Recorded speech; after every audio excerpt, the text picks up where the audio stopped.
साहब, ये लीजिए आपकी इस महीने की सैलरी। सैलरी? लेकिन ये सैलरी तो मैंने तुम्हें दी थी, तुम वापस क्यों कर रही हो? हाँ साहब, मुझे पता है कि आपने मुझे ये सैलरी दी है और मुझे ये भी पता है कि आपको इन पैसों की बहुत ज़्यादा ज़रूरत है। मेरे पास जितने पैसे हैं मैं आपको इतनी मदद कर दे रही हूँ। मेरे पास इतने ही पैसे हैं, आप ये पैसे रख लीजिए, इनसे आपकी कुछ मदद हो जाएगी। अरे कौन सी मदद की बात कर रही हो तुम? मैंने तुमसे कोई मदद मांगी क्या? फिर क्यों कर रही हो मेरी मदद? और ये पैसे मैंने तुम्हें दिए हैं ना, तुम्हारी सैलरी के पैसे हैं, तो अपने पास ही रखो। मुझे देने की जरूरत नहीं है, रखो अपने पास। साहब, मुझे पता है कि आप मुझसे ये सैलरी क्यों नहीं ले रहे हो, क्योंकि मैं आपके घर की एक मामूली से नौकरानी हूँ ना, तो आप मुझसे एहसान नहीं लेना चाहते। देखो साहब, आप ये सब मत सोचो कि पैसे रख लो। मुझे पता है ये कम है, लेकिन आपकी इससे कुछ तो मदद हो जाएगी। अरे शिवानी, मुझे इन पैसों की जरूरत नहीं है। और तुम्हें किसने कहा कि मुझे मदद की जरूरत है? क्यों कर रही हो मेरी मदद? मैंने तुमसे कहा ना, ये पैसे तुम्हारे हैं तो तुम अपने पास ही रखो। रखो इनको। साहब, मैं आपको ये पैसे इसलिए देना चाह रही हूँ क्योंकि मुझे आपके यहाँ से नौकरी छोड़नी है। क्या कहा? तुम ये नौकरी छोड़ना चाहती हो? लेकिन क्यों? कुछ हुआ है क्या? या मैंने तुमसे... अच्छा, तुम्हें शायद कोई मेरी बात बुरी लगी है, इसलिए तुम ये नौकरी छोड़ना चाहती हो और ये पैसे वापस कर रही हो। अगर तुम ये पैसे मुझे वापस कर दोगी तो अपना घर कैसे चलाओगी? ठीक है, तुम नौकरी छोड़ना चाहती हो, पर कोई वजह तो होगी। बताओ मुझे क्या बात है। नहीं नहीं साहब, मुझे आपकी किसी बात का कोई बुरा नहीं लगा है। बस मुझे ये नौकरी छोड़नी है, इसीलिए मैं आपको ये पैसे दे रही हूँ।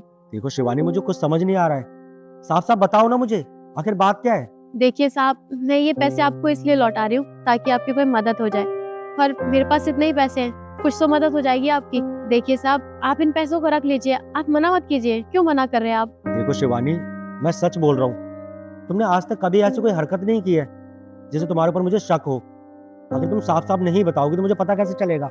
कोई परेशानी है, कोई प्रॉब्लम है तो बताओ ना मुझे। अरे मैं उस चीज का हल निकालूंगा। और ये कोई हल नहीं है कि तुम नौकरी छोड़ के चली जाओगी। अगर कोई बात है तो मुझे बताओ। और ये पैसे तो मुझे वापस क्यों कर रही हो? देखो मुझे सच में समझ में नहीं आ रहा है, तो मुझे साफ साफ बताओ। साहब, वो जब आप बात कर रहे थे ना, तो मैंने आपकी सारी बातें सुन ली थी। सर, आप समझने की कोशिश करिए। मैंने आपसे जो भी लोन लिया, मैं एक एक पैसा चुका दूंगा उसका।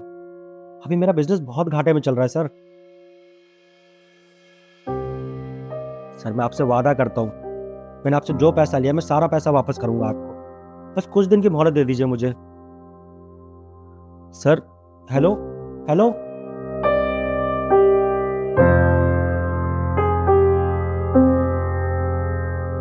क्या करूं, कुछ समझ नहीं आ रहा है। कहाँ से लेकर आऊं इतना पैसा?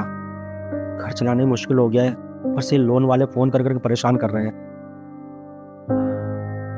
देखिए साहब, मुझे पता है कि ये मेरे पैसे बहुत कम है, आपके किसी काम नहीं आएंगे, पर मुझे ये भी पता है इन पैसों से आपकी थोड़ी तो मदद होगी।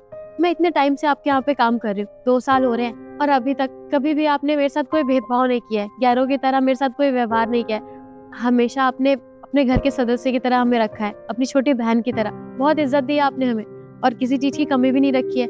और आपको याद है जब मेरी माँ की तबीयत बहुत ज्यादा खराब हो गई थी, तब पैसों की मुझे कितनी जरूरत थी, तो आप ही ने मेरी मदद करी थी, और आपकी वजह से मेरी माँ का इलाज हो पाया। आपका बहुत बड़ा एहसान है मुझ पर। मैं बस इतना चाहती हूँ कि आपकी थोड़ी सी मदद हो जाए, बस इसीलिए पैसे मैं आपको दे रही थी। पर साहब, आज आपका बुरा समय चल रहा है, तो आपको क्या लगता है मैं आपका साथ छोड़ दूंगी? जब मेरा बुरा समय था ना, तो साहब सिर्फ आपने मेरी मदद करी थी और किसी ने भी मेरी मदद नहीं करी थी। इसीलिए मैं आपकी बस मदद करना चाहती हूँ। अच्छा, तो अब समझ में आया मुझे तुम मेरी मदद क्यों करना चाहती हो। देखो शिवानी, मैं सच कहूँ तो मुझे तुम्हारी मदद की ना कोई ज़रूरत नहीं है, पर अभी मेरे पास इतनी सेविंग है कि मैं कुछ दिन अपना घर चला सकता हूँ और तुम्हें भी सैलरी दे सकता हूँ। तो तुम अपने दिमाग से ना एक ख्याल निकाल दो कि तुम यहाँ से नौकरी छोड़ रही हो, और मैं भी तुम्हें कहीं जाने नहीं दूंगा। आई बात समझ में? तो दोबारा ना नौकरी छोड़ने की बात मत करना। हाँ ठीक है, मैं मानता हूँ कि तुम हमारे घर की नौकरानी हो, हमारे घर में काम करती हो, लेकिन कभी भी मैंने तुम में और अपने फैमिली में कभी कोई भेदभाव नहीं किया। अपनी फैमिली की तरह रखा हमेशा तुम्हें। तो तुमने ऐसे कैसे सोच लिया कि मैं तुमसे कोई भेदभाव करता हूँ, इसलिए तुमसे ये पैसे नहीं ले रहा हूँ? देखो शिवानी, ये पैसे तुम्हारे हक के हैं, तुम्हारी सैलरी के हैं, तुम जो मेहनत करती हो मेरे घर पे, इसलिए मैंने तुम्हें ये पैसे दिए हैं। लेकिन इसका ये मतलब तो नहीं है ना कि तुम अपनी सैलरी मुझे दे दोगी। हाँ, मैं मानता हूँ कि ये पैसे थोड़े कम है, अगर तुम ये पैसे मुझे दोगी ना तो कुछ ना कुछ मेरी मदद हो ही जाएगी। पर मैं तुमसे ये पैसे नहीं ले सकता, क्योंकि इन पैसों से तुम्हारा पूरा घर चलता है, तुम्हारी फैमिली ना पूरी डिपेंड है तुम पर। अगर तुम ये पैसे मुझे दे दोगी, तुम अपनी मम्मी की दवाइयाँ कैसे लेकर आओगी, उनका खर्चा कैसे उठाओगी? तो इसलिए ये पैसे ना तुम अपने पास रखो। और रही बात मेरी, तो देखो शिवानी, मैं मानता हूँ कि आज हमारा ना थोड़ा बुरा समय चल रहा है, पर ऐसा नहीं है कि ये समय हमेशा चलता रहेगा। अरे कभी ना कभी तो ये समय भी टल जाएगा ना। और देखो शिवानी, मैं अच्छे से जानता हूँ क्या समय ना खराब चल रहा है, लेकिन ये समय भी टल जाएगा। और ये पैसे तुम अपने पास ही रखो और जाओ अपना काम कर लो। जी साहब।